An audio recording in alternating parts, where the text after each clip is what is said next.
Hello, so my name's Tim Elliott, and I'm here today to talk to you about responsible business.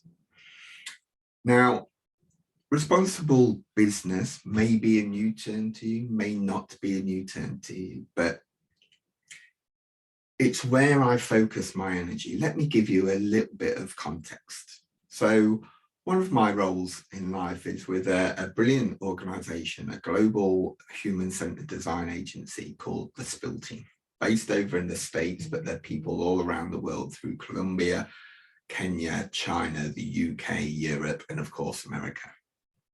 We're driven by a mission to see if we can make the world a better place through human-centered design.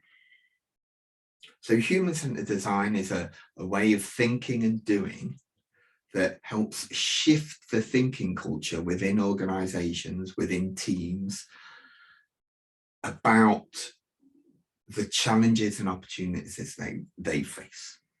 My focus, as I said, is on sustainable and climate change and how that affects business. And we frame it as being a responsible business, right? This looks at the communication and behavior challenges that business and leadership teams have about the challenges they face in terms of people and planet. So have a think to yourself, right? When I say responsible business, when you say responsible business, what comes to your mind? Send me a message or get in contact, leave me a comment where you see this video and see what responsible business means to you. I'd be super interested in that feedback. Of course, there are official definitions. So we have a couple of the official, legitimate, traditional dictionary definition type things on the board here, right? So as you can see, I'll read them off for you for those of you who can't see the screen at the moment. Responsible business can be seen as an organization that leverages its resources to do good for people or the planet in order to achieve long-term value. There's also another one just underneath that you can see called accepting that there is an obligation to do good outside of the activity we call work and outside of the products and services we sell. But I have a little rant, a little personal definition, right? I think in the wider world, right, looking outside of business, we are currently facing a bunch of challenges, more challenges than we've faced before as the human race, as people, right? We are faced all the time with obviously environmental challenges around climate change, but also humanitarian challenges and societal challenges as well that we've all just had and been through, whether we're out of the end or not, the pandemic, but also currently the invasion of Kiev, what's happening in Syria as well. There are challenges everywhere, right? And why I'm so keen on responsible business, why it's such a focal point for me and I want to speak about it today, is that I believe in the power of business to make positive impact in the world, right? In fact, I believe it's our responsibility as entrepreneurs, as leaders, as creatives to do just that. I think we have a responsibility to the people that are connected to us and the people we serve to do good for people and planet above anything that makes us profit, anything we sell for money. I think that because businesses are human-centered ecosystems. And I know from experience in the work we do through the Spill Team that people have a lot of identity about the work that they do, what they call themselves, their job titles, their position, right? We spend a lot of our lives at work, in business, doing that sort of activity, right? So it's bound to form part of our identity system, our belief system, right? We're embedded in that sort of culture for many years, many hours, many days. So it's got to have some kind of effect. And we've seen in other change work around kind of responsibility, around organizational change, around purpose, vision, and mission, and all that. If you create positive behaviors, such as sustainable, planet-friendly behaviors, diversity, equity, and inclusion, like inclusive, equal behaviors within an organization, that behavior becomes sticky, right? It's catching, right? And those people are changed a little bit because this is the way they behave at work, and work is how they form part of their identity because of the value they give into the world there. But those behaviors stick, and they have ripple effects outside of an organization, where it sticks with friends, family, connections, teams, and communities outside. So with that power that holds in a culture, within a brand, within an organization, I believe we have a responsibility to do good, to teach and encourage and catalyze and facilitate positive behavior for people and planet, so that that behavior is sticky and it may cause a little change in the world. We can be the hubs of positive ripple effects and emotion and behavior in the communities in which we exist and in which we serve. But that's just my opinion. Responsible business isn't my idea. It's not something we've created. It's existed for a while.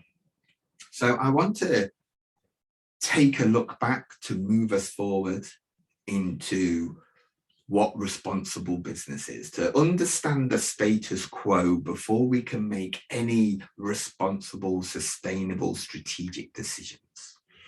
So on screen, you'll see a few examples that I'm going to read out to you. So responsible, or the responsibility of business, first came into our consciousness, right? Into the consciousness of business by a guy called Milton Friedman in around 1970. Milton Friedman was a very eminent, and is still thought of actually as an eminent economist. And part of his statements, his work, his publishings on the thinking of economics and how that works, was this little quote: "The social responsibility of a business is to increase its profit."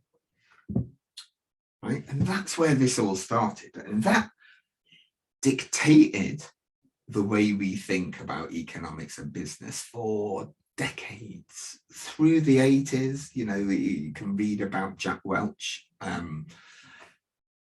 in all of the good American journals, HBR, that sort of thing. You'll find out about Jack Welch in his leadership material about profit over people, and how companies that were around then would get rid of 10%, 20% of the workforce every year to make the profitability for the shareholders so good. But it's the opposite of what I just spoke about of responsibility, right? But things started to change recently when we got into the 21st century, and especially in recent years, I would say, in the last kind of 5 or 6, maybe as recent as that. So every year, whether you know or not, there's an organization called the Business Roundtable, and they publish a statement every year of the what's going on in the world of business leaders, right? The state of play, what's playing on people's minds. And in 2019, they wrote the following statement. This is the central one on the screen. "While each of our individual companies serves its own corporate purpose, We share a fundamental commitment to all of our stakeholders. You can see a shift in thinking. And if you were to read the whole statement, which we haven't got time for today in this short video, you will see that there becomes more reasons and more ideas about why a company exists, the responsibility of a company outside of how it makes money. But it says here that it serves its own corporate purpose and shares a fundamental commitment to all of its stakeholders. So stakeholders can be anybody connected to a business. Right? Yes, of course, customers. Yes, of course, employees. Yes, of course, investors and boards. But also the community and the supply chain and the friends and family of the people and the loved ones of the people connected to us. Right? We've got to think about this ripple effect that we have, and it's starting to show in official corporate thinking, as we see there. But also, even more recently was the C-suite survey, which is brilliant and published and sponsored by IBM, where they survey, I don't know, 140,000, I believe, somewhere around that amount of CXOs, chief executive officers, to see, again, what's playing on their minds, like how they feel about the world of business, what they predict, what challenges they face, and so on. And just one of the mind-bending quotes out of the version I've recently read was 4 out of 5 CXOs feel overwhelmed and underprepared for the people and planet challenges they face. 4 out of 5 CXOs feel overwhelmed and underprepared for the people and planet challenges they face. And if that is representative, then we have a job to do. Right? We have strategic thinking. There's a piece of design work to do to help us make better, more efficient, more effective, more responsible strategic decisions, because we know that where there's expectation to do good by the people we choose to serve, the people outside of our industry, and even within the employees that we have, where there's expectation, there's a need to fulfill. It's how we do brand value. We add brand value and reputation and credibility and all that good stuff. So today, as I've said, we've got a very short time. So I just want to share one idea, really. One idea out of a quite lumpy topic that I'm going to explore with you, right? So responsibility, as I said before, may mean something slightly different to us all, right? And we might end up, how we're responsible might end up showing in a slightly different way.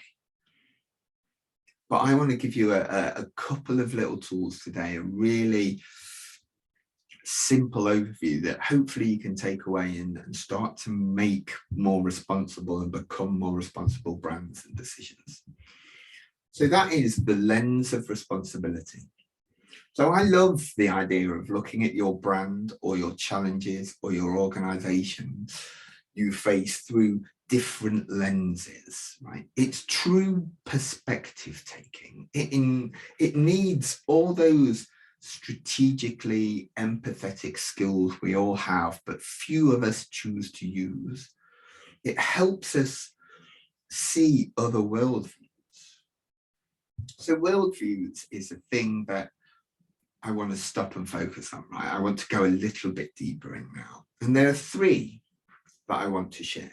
3 P's, in fact: people, planet, and prosperity. You may recognize these P's as the triple bottom line if you've looked into sustainable or responsible business before, or a version of, anyway. The official academic triple bottom line is people, planet, and profit. But I changed profit to prosperity because prosperity means true wealth. It's not just transactional. right? It's not just as limiting and as small as profit. It means something more holistic, but we'll come on to that later. So when you are thinking critically, doing all that important strategic thinking that you have to do as leaders and entrepreneurs, when you're working on your business, not in it, not doing the job of work, look through these worldviews, look through these three lenses, which we're going to explore next. So people, I've divided each of these ingredients, each of these P's in my version of the triple bottom line, into three core ingredients that you can see on screen. So people, culture, and communities. So a question for you to reflect on as you listen or after this talk. What does people mean? How can you impact and have responsibility to people in relation to your business? What does people mean to you and your offer? What does culture mean? What role does culture play? What impact do you want culture to have? What responsibility does that give you and how you have to show up in the world of work in your business? And community. So the community which you foster, which you exist, that may connect you to the people outside of your organization. Think inside out when we think about community. What does community mean in relation to your business, to your brand? And how can you have positive impact? Do you have positive impact? Where are you now? Where do you want to be when you're thinking about these three P words? Again, my social handles on here, or you can message me through this platform. I'd love to hear your thinking on this situation. So on to the next P, planet. So when we're thinking about planet, the same sort of thing needs to be done. What do these mean to you, your business, and your brand? What does climate change mean? Where does that fit? The climate crisis, climate justice, climate change. Where does that fit in the work that you do? What impact do you have? Because everything we do has an impact. So what impact do you make and how can you become more responsible with that in mind? Looking through the next lens now, of circularity. Do the products, service, experiences you have create waste? And how can you reuse that rather than discard it? How can you become more circular? Now, this isn't a talk about the circular economy. There are many, many resources. I recommend checking out the Ellen MacArthur Foundation. Just Google Ellen MacArthur Foundation, you will find it. There is an amazing amount of things, but I love this thought of circularity. Even looking at things like people, processes, systems, cultures, language, behavior. Things are a lot more circular now than they are linear. But so what does that mean to your business? And carbon footprint. Again, simple, but with carbon tax coming to organizations in the UK in, I imagine, the next 2 or 3 years. What does carbon footprint mean? Do you understand what your carbon footprint is? Do you understand how to improve it if you do? There are brilliant tools out there to help you. Regeneration.org. I know the University of Derby has a low carbon business network that has a series of tools and resources on their website as well if you're looking into this. And again, please message me if you help. I'm not a scientist. I'm not the guy who measures or indexes the problem, but I do know those people and we work closely with them because the people side and the mechanics, the science side are both things that we need to think about. So that's planet, the 3 ingredients of planet I've put there. And prosperity.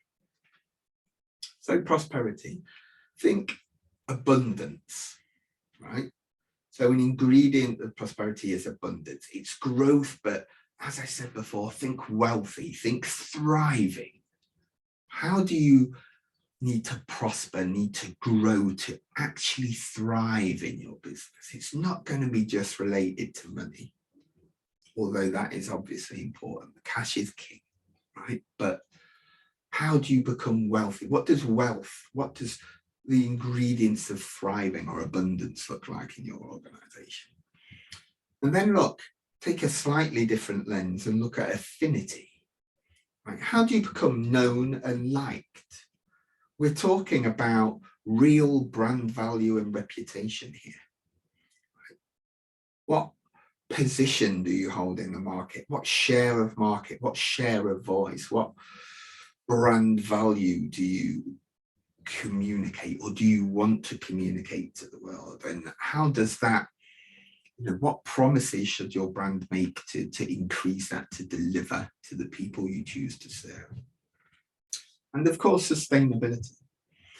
And I'm not talking about sustainability in terms of eco or green now, but I'm talking about growth. How can these changes, this responsible change that you're going to make in your strategic thinking, in your brand, in your culture, in your people, in your process, be sustainable? How can it be sustainable and rememberable and serve you in the long term in this instant? What do those three mean for your brand? Abundance, affinity, and sustainability. So that's looking through three lenses, right? The idea I wanted to share is how you look through three lenses at a challenge, at an opportunity, at a product, at a whole brand. This is how you do that. But it's really all about empathy. If we want to be responsible, do good for people and planet and prosperity, all we are really trying to do is understand. We need to understand the human need at the center of every challenge. We need to understand everything we do has an impact. We need to use empathy strategically and in anticipation, because it's the foundation of effectiveness, of meaningful work, of strategic excellence, and of making an impact beyond the products and services we sell, right? Beyond making money. It's the meaning, it's the foundation. Empathetic understanding is the foundation of why we exist beyond making money and how we prove that true. There are a few questions you can ask that you'll find in a handy attachment called an empathy map that I and the Spill team use pretty much in every challenge and every workshop, because it's, as I said, understanding really is the foundation of effectiveness, and empathy is the core of the human-centered belief system from which we operate, the way we think and do work, and then teach others to think and do work. So when you're faced with the next decision point, a significant moment when you need to be responsible, or you have the opportunity to show you're a responsible organization, a responsible brand, you can run through this simple empathy map. Now, I'm not going to show you that today. The PDF handout is super easy, and we're coming up to time from today's short video.